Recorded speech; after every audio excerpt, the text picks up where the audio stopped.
Welcome to our tutorial on how to add your region on Gmail. If you're using an Android device, here are the steps you need to follow.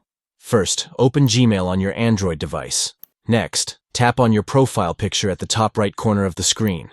This will open a menu with various options. From the menu, tap on Manage your Google account. This will take you to your Google account settings. In the Google account settings, tap on Personal Info. This is where you can update information related to your personal details. Under the Addresses section, tap on Home. This is where you can add or edit your home address details.